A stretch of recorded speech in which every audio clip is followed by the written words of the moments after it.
স্থানীয় নির্বাচনকে কেন্দ্র করে বাংলাদেশ জামায়াত ইসলামী দীর্ঘ সময়ের সামনে নিয়েই তাদের প্রার্থী ঘোষণার কার্যক্রম শুরু করেছেন।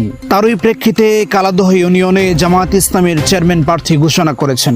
আগামী কালাদহ ইউনিয়ন পরিষদ নির্বাচনে বাংলাদেশ জামায়াত ইসলামী মনোনীত চেয়ারম্যান পদপ্রার্থী হিসেবে প্রভাষক মোহাম্মদ এনামুল হককে আনুষ্ঠানিকভাবে ঘোষণা করা হয়েছে। তিনি বাংলাদেশ জামায়াত ইসলামী ফুলবাড়িয়া উপজেলা শাখার যুব ও ক্রীড়া বিভাগের সভাপতি এবং কালাদহ ইউনিয়ন শাখার জামায়াত ইসলামীর আমির হিসাবে দায়িত্ব পালন করছেন। দলের পক্ষ থেকে জানানো হয়েছে তার সততা, যোগ্যতা, সাংগঠনিক দক্ষতা ও জনসেবার মানসিকতাকে বিবেচনায় নিয়েই তাকে এই দায়িত্ব দেওয়া হয়েছে। দল আশা প্রকাশ করেছে জনগণের সমর্থন ও সহযোগিতা নিয়েই তিনি কালাদহ ইউনিয়নের ন্যায়ভিত্তিক, স্বচ্ছ ও জনকল্যাণমুখী নেতৃত্ব প্রতিষ্ঠায় গুরুত্বপূর্ণ ভূমিকা রাখবে। বাংলাদেশ জামায়াত ইসলামী ফুলবাড়িয়া উপজেলা শাখার নেতৃবৃন্দ প্রভাষক মোহাম্মদ এনামুল হকের জন্য সকলের কাছে দোয়া কামনা করেছেন।